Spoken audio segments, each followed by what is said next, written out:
The 1002nd Tale of Scheherazade, by Edgar Allan Poe, delivered to you in audiobook format by Audible Adventures. Truth is stranger than fiction. Old saying. Having had occasion, lately, in the course of some Oriental investigations, to consult the Telmano-Isitsornet, a work which, like the Zohar of Simeon Jochades, is scarcely known at all, even in Europe, and which has never been quoted, to my knowledge, by any American, if we except, perhaps, the author of the Curiosities of American Literature, having had occasion, I say, to turn over some pages of the first-mentioned very remarkable work, I was not a little astonished to discover that the literary world has hitherto been strangely in error respecting the fate of the vizier's daughter, Scheherazade, as that fate is depicted in the Arabian Nights, and that the denouement there given, if not altogether inaccurate, as far as it goes, is at least to blame in not having gone very much farther. For full information on this interesting topic, I must refer the inquisitive reader to the Isitsornet itself, but in the meantime, I shall be pardoned for giving a summary of what I there discovered. It will be remembered that, in the usual version of the tales, a certain monarch having good cause to be jealous of his queen, not only puts her to death, but makes a vow, by his beard and the prophet, to espouse each night the most beautiful maiden in his dominions, and the next morning to deliver her up to the executioner. Having fulfilled this vow for many years to the letter, and with a religious punctuality and method that conferred great credit upon him as a man of devout feeling and excellent sense, he was interrupted one afternoon, no doubt at his prayers, by a visit from his Grand Vizier, to whose daughter, it appears, there had occurred an idea. Her name was Scheherazade, and her idea was, that she would either redeem the land from the depopulating tax upon its beauty, or perish, after the approved fashion of all heroines, in the attempt. Accordingly, and although we do not find it to be leap year, which makes the sacrifice more meritorious, she deputes her father, the Grand Vizier, to make an offer to the king of her hand. This hand the king eagerly accepts. He had intended to take it at all events, and had put off the matter from day to day, only through fear of the vizier, but, in accepting it now, he gives all parties very distinctly to understand, that, Grand Vizier or no Grand Vizier, he has not the slightest design of giving up one iota of his vow or of his privileges. When, therefore, the fair Scheherazade insisted upon marrying the king, and did actually marry him despite her father's excellent advice not to do anything of the kind, when she would and did marry him, I say, it was with her beautiful black eyes as thoroughly open as the nature of the case would allow. It seems, however, that this politic damsel, who had been reading Machiavelli, beyond doubt, had a very ingenious little plot in her mind. On the night of the wedding, she contrived, upon I forget what specious pretense, to have her sister occupy a couch sufficiently near that of the royal pair to admit of easy conversation from bed to bed, and, a little before cock-crowing, she took care to awaken the good monarch, her husband, who bore her none the worse will because he intended to wring her neck on the morrow, she managed to awaken him, I say, although on account of a capital conscience and an easy digestion, he slept well. By the profound interest of a story, about a rat and a black cat, I think, which she was narrating, all in an undertone, of course, to her sister.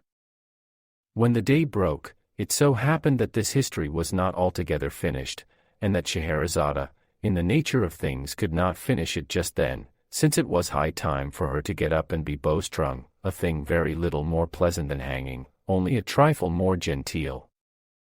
The king's curiosity, however, prevailing, I am sorry to say, even over his sound religious principles, induced him for this once to postpone the fulfillment of his vow until next morning, for the purpose and with the hope of hearing that night how it fared in the end with the black cat, a black cat, I think it was, and the rat. The night having arrived, however, the Lady Scheherazade not only put the finishing stroke to the black cat and the rat was blue, but before she well knew what she was about, found herself deep in the intricacies of a narration, having reference, if I am not altogether mistaken, to a pink horse, with green wings, that went, in a violent manner, by clockwork, and was wound up with an indigo key. With this history the king was even more profoundly interested than with the other, and, as the day broke before its conclusion, notwithstanding all the queen's endeavors to get through with it in time for the bowstringing, there was again no resource but to postpone that ceremony as before, for 24 hours. The next night there happened a similar accident with a similar result, and then the next, and then again the next, so that, in the end, the good monarch, having been unavoidably deprived of all opportunity to keep his vow during a period of no less than 1001 nights, either forgets it altogether by the expiration of this time, or gets himself absolved of it in the regular way, or, what is more probable, breaks it outright, as well as the head of his father confessor. At all events, Scheherazade, who, being lineally descended from Eve, fell heir, perhaps, to the whole 7 baskets of talk, which the latter lady, we all know, picked up from under the trees in the Garden of Eden. Scheherazade, I say, finally triumphed, and the tariff upon beauty was repealed. Now, this conclusion, which is that of the story as we have it upon record, is, no doubt, excessively proper and pleasant, but alas, like a great many pleasant things, is more pleasant than true, and I am indebted altogether to the Audiobook sonnet for the means of correcting the error. Le mieux, says a French proverb, est l'ennemi du bien, and, in mentioning that Scheherazade had inherited the 7 baskets of talk, I should have added that she put them out at compound interest until they amounted to 77. My dear sister, said she, on the 1002nd night, I quote the language of the Audiobook sonnet, at this point, verbatim, my dear sister, said she, now that all this little difficulty about the bowstring has blown over, and that this odious tax is so happily repealed, I feel that I have been guilty of great indiscretion in withholding from you and the king, who I am sorry to say, snores, a thing no gentleman would do, the full conclusion of Sinbad the Sailor. This person went through numerous other and more interesting adventures than those which I related, but the truth is, I felt sleepy on the particular night of their narration, and so was seduced into cutting them short, a grievous piece of misconduct, for which I only trust that Allah will forgive me. But even yet it is not too late to remedy my great neglect, and as soon as I have given the king a pinch or two in order to wake him up so far that he may stop making that horrible noise, I will forthwith entertain you, and him if he pleases, with the sequel of this very remarkable story. Hereupon the sister of Scheherazade, as I have it from the Audiobook sonnet, expressed no very particular intensity of gratification, but the king, having been sufficiently pinched, at length ceased snoring, and finally said, and then, when the queen, understanding these words, which are no doubt Arabic, to signify that he was all attention, and would do his best not to snore any more, the queen, I say, having arranged these matters to her satisfaction, re-entered thus, at once, into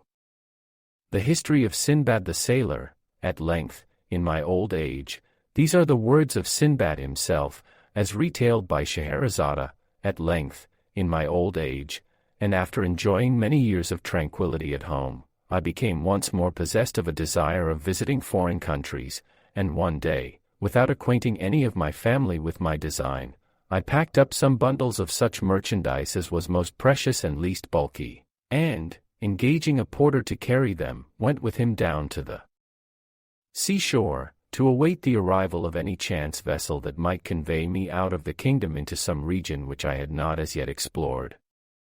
Having deposited the packages upon the sands, we sat down beneath some trees, and looked out into the ocean in the hope of perceiving a ship, but during several hours we saw none whatever. At length I fancied that I could hear a singular buzzing or humming sound, and the porter, after listening a while, declared that he also could distinguish it. Presently it grew louder, and then still louder, so that we could have no doubt that the object which caused it was approaching us. At length, on the edge of the horizon, we discovered a black speck, which rapidly increased in size until we made it out to be a vast monster, swimming with a great part of its body above the surface of the sea. It came toward us with inconceivable swiftness, throwing up huge waves of foam around its breast, and illuminating all that part of the sea through which it passed, with a long line of fire that extended far off into the distance. As the thing drew near, we saw it very distinctly. Its length was equal to that of 3 of the loftiest trees that grow, and it was as wide as the great hall of audience in your palace, almost sublime and munificent of the caliphs. Its body, which was unlike that of ordinary fishes, was as solid as a rock, and of a jetty blackness throughout all that portion of it which floated above the water, with the exception of a narrow blood-red streak that completely begirdled it. The belly, which floated beneath the surface, and of which we could get only a glimpse now and then as the monster rose and fell with the billows, was entirely covered with metallic scales, of a color like that of the moon in misty weather. The back was flat and nearly white, and from it there extended upwards of 6 spines, about half the length of the whole body. This horrible creature had no mouth that we could perceive, but, as if to make up for this deficiency, it was provided with at least 80 of eyes, that protruded from their sockets like those of the green dragonfly, and were arranged all around the body in 2 rows, one above the other, and parallel to the blood-red streak, which seemed to answer the purpose of an eyebrow.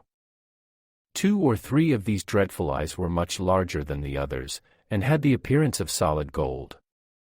Although this beast approached us, as I have before said, with the greatest rapidity, it must have been moved altogether by necromancy, for it had neither fins like a fish nor web feet like a duck, nor wings like the seashell which is blown along in the manner of a vessel, nor yet did it writhe itself forward as do the eels.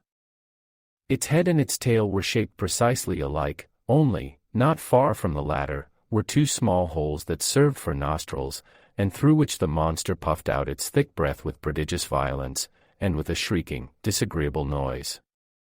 Our terror at beholding this hideous thing was very great, but it was even surpassed by our astonishment, when upon getting a nearer look, we perceived upon the creature's back a vast number of animals about the size and shape of men, and altogether much resembling them, except that they wore no garments, as men do, being supplied, by nature, no doubt, with an ugly uncomfortable covering, a good deal like cloth, but fitting so tight to the skin, as to render the poor wretches laughably awkward,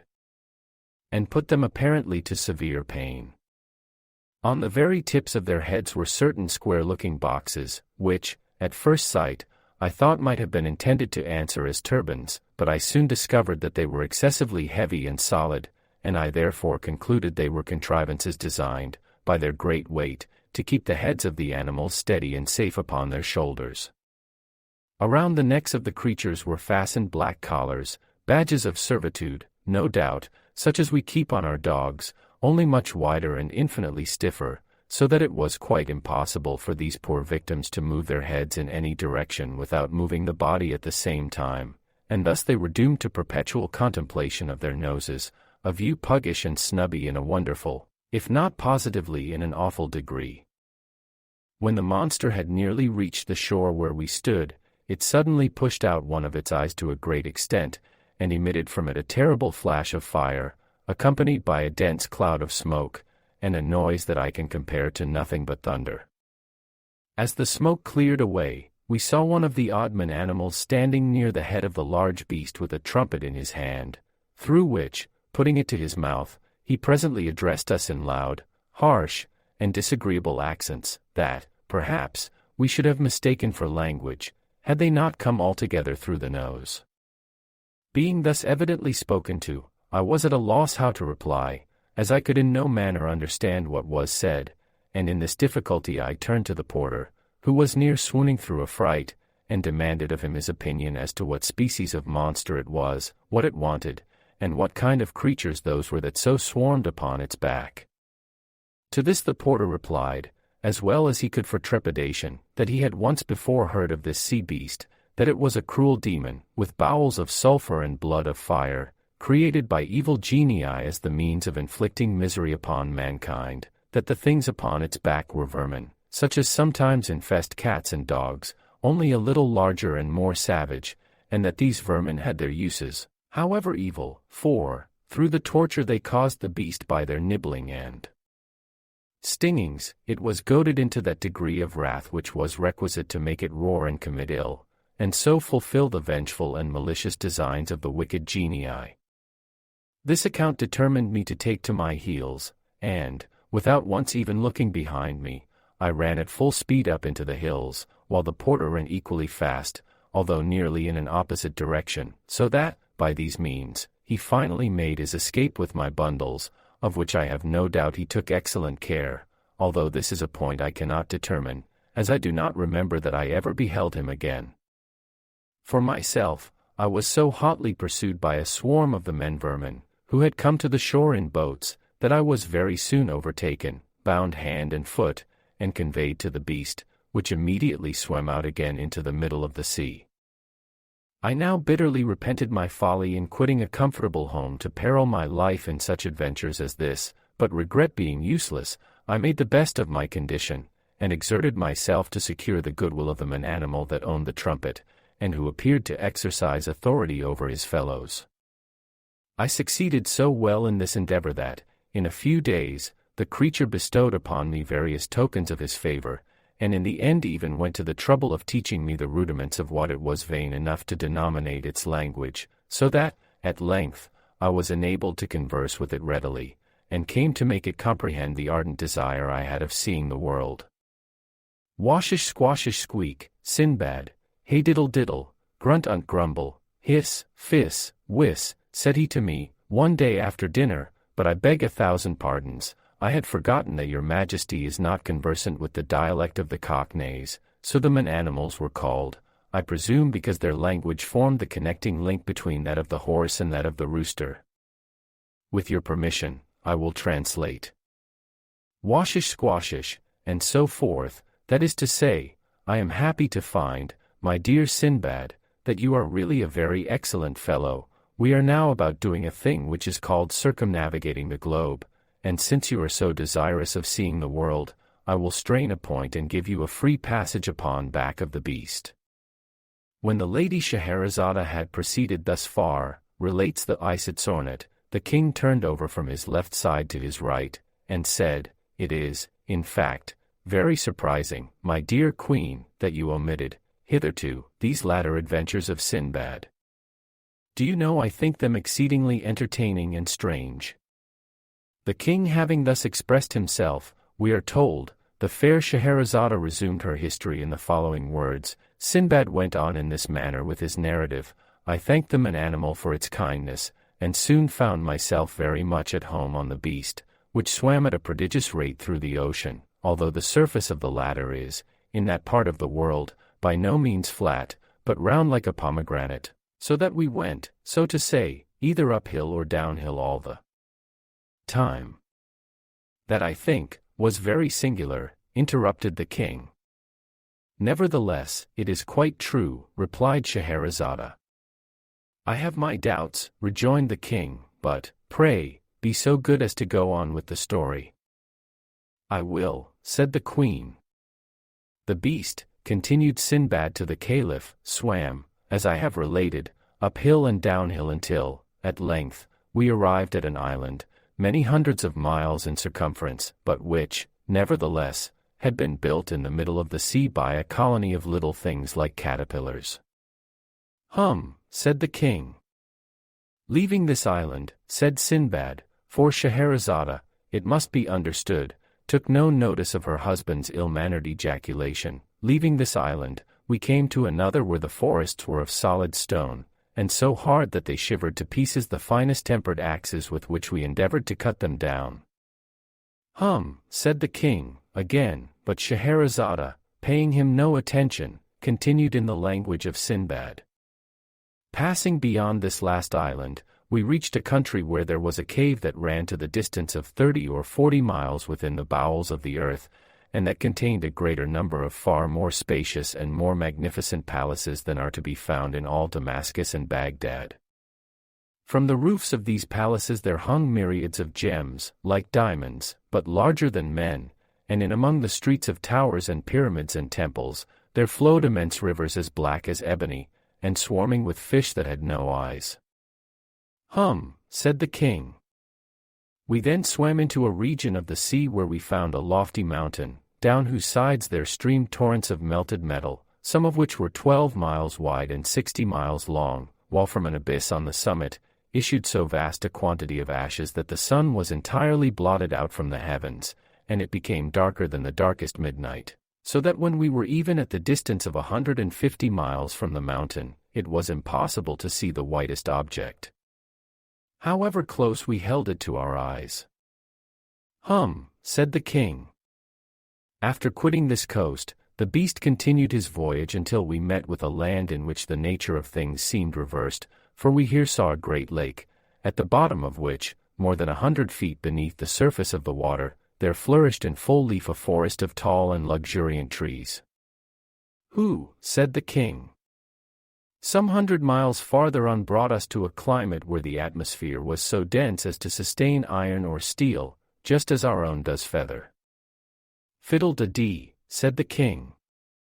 Proceeding still in the same direction, we presently arrived at the most magnificent region in the whole world. Through it there meandered a glorious river for several thousands of miles. This river was of unspeakable depth, and of a transparency richer than that of amber.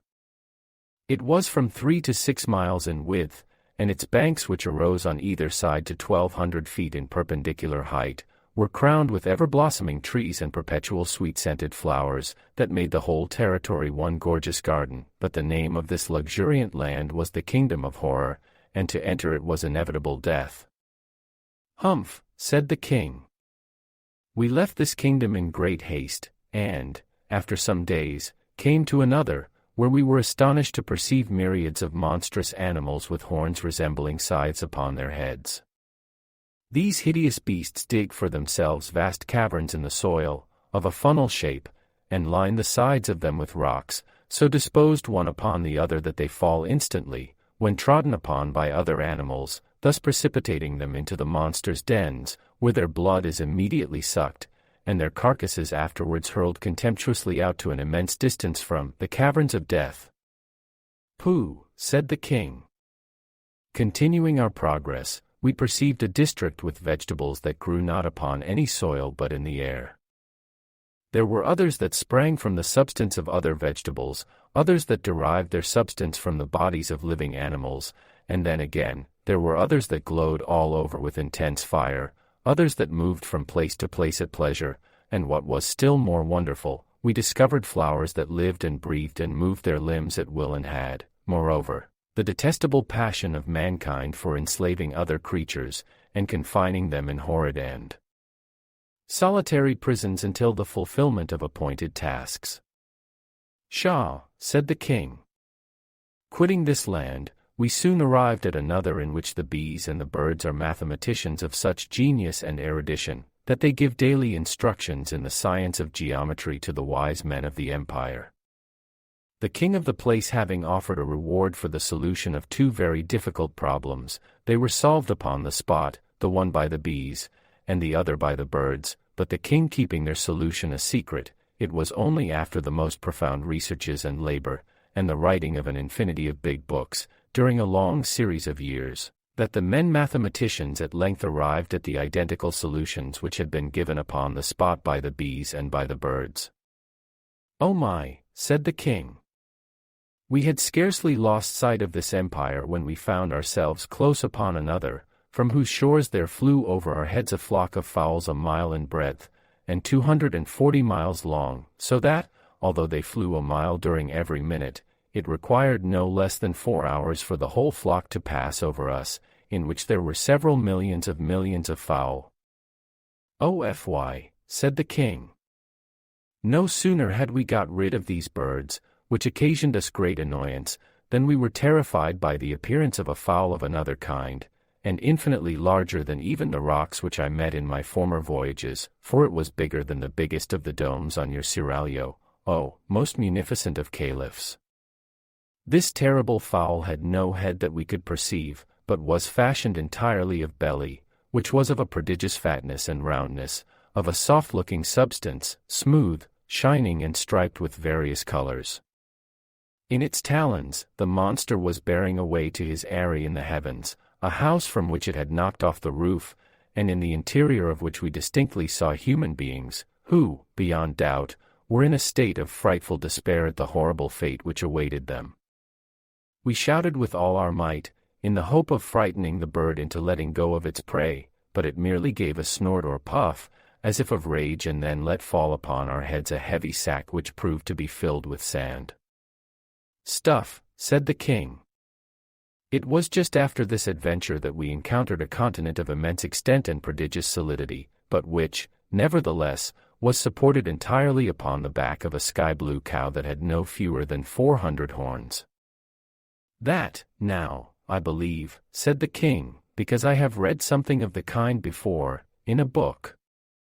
We passed immediately beneath this continent, swimming in between the legs of the cow, and, after some hours, found ourselves in a wonderful country indeed, which, I was informed by the man animal, was his own native land, inhabited by things of his own species. This elevated the man animal very much in my esteem, and in fact, I now began to feel ashamed of the contemptuous familiarity with which I had treated him, for I found that the man animals in general were a nation of the most powerful magicians, who lived with worms in their brain, which, no doubt, served to stimulate them by their painful writhings and wrigglings to the most miraculous efforts of imagination. "Nonsense," said the king. "Among the magicians, were domesticated several animals of very singular kinds. For example, there was a huge horse whose bones were iron and whose blood was boiling water. In place of corn, he had black stones for his usual food, and yet, in spite of so hard a diet, he was so strong and swift that he would drag a load more weighty than the grandest temple in this city, at a rate surpassing that of the flight of most birds." "Twaddle," said the king. "I saw, also, among these people a hen without feathers, but bigger than a camel. Instead of flesh and bone she had iron and brick. Her blood, like that of the horse, to whom, in fact, she was nearly related, was boiling water, and like him she ate nothing but wood or black stones. This hen brought forth very frequently 100 chickens in the day, and, after birth, they took up their residence for several weeks within the stomach of their mother." "Foul lol," said the king.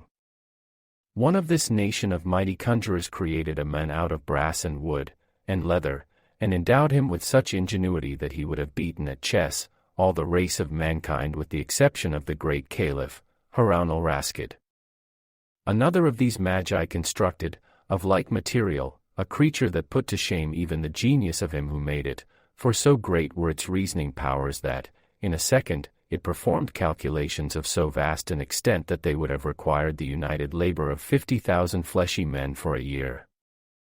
But a still more wonderful conjurer fashioned for himself a mighty thing that was neither man nor beast, but which had brains of lead, intermixed with a black matter like pitch, and fingers that it employed with such incredible speed and dexterity that it would have had no trouble in writing out 20,000 copies of the Koran in an hour, and this with so exquisite a precision, that in all the copies there should not be found one to vary from another by the breadth of the finest hair.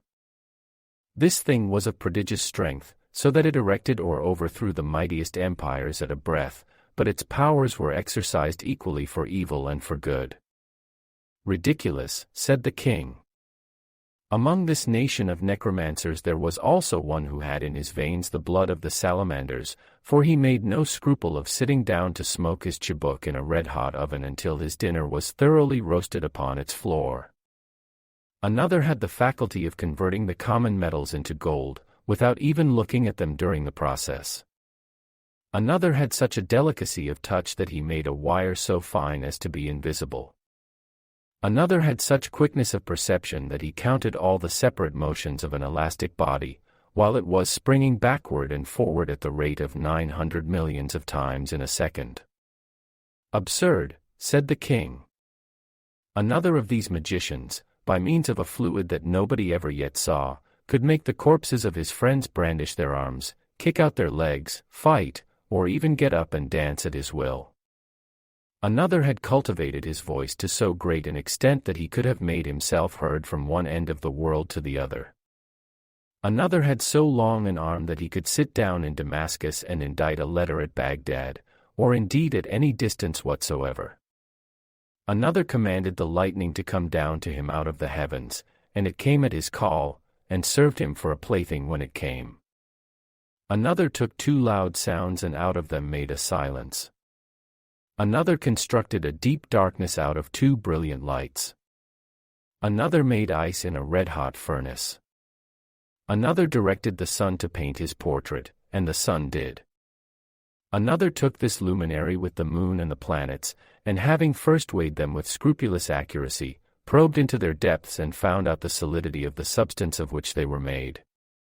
But the whole nation is, indeed, of so surprising a necromantic ability, that not even their infants, nor their commonest cats and dogs have any difficulty in seeing objects that do not exist at all, or that for 20 millions of years before the birth of the nation itself had been blotted out from the face of creation. Preposterous, said the king. The wives and daughters of these incomparably great and wise magi, continued Scheherazade, without being in any manner disturbed by these frequent and most ungentlemanly interruptions on the part of her husband, the wives and daughters of these eminent conjurers are everything that is accomplished and refined, and would be everything that is interesting and beautiful, but for an unhappy fatality that besets them, and from which not even the miraculous powers of their husbands and fathers has, hitherto, been adequate to save. Some fatalities come in certain shapes, and some in others, but this of which I speak has come in the shape of a crotchet. "Eh, what?" said the king. "A crotchet," said Scheherazade. "One of the evil genii, who are perpetually upon the watch to inflict ill, has put it into the heads of these accomplished ladies that the thing which we describe as personal beauty consists altogether in the protuberance of the region which lies not very far below the small of the back. Perfection of loveliness, they say, is in the direct ratio of the extent of this lump. Having been long possessed of this idea, and bolsters being cheap in that country, the days have long gone by since it was possible to distinguish a woman from a dromedary." "Stop," said the king, "I can't stand that, and I won't. You have already given me a dreadful headache with your lies. The day, too, I perceive, is beginning to break. How long have we been married? My conscience is getting to be troublesome again. And then that dromedary touch, do you take me for a fool? Upon the whole, you might as well get up and be throttled." These words, as I learned from the Isatzornet, both grieved and astonished Scheherazade, but, as she knew the king to be a man of scrupulous integrity, and quite unlikely to forfeit his word, she submitted to her fate with a good grace. She derived, however, great consolation, during the tightening of the bowstring, from the reflection that much of the history remained still untold, and that the petulance of her brute of a husband had reaped for him a most righteous reward, in depriving him of many inconceivable adventures. The end. Thank you for listening to an audiobook from Audible Adventures. Make sure to find more entertaining audiobooks on the channel.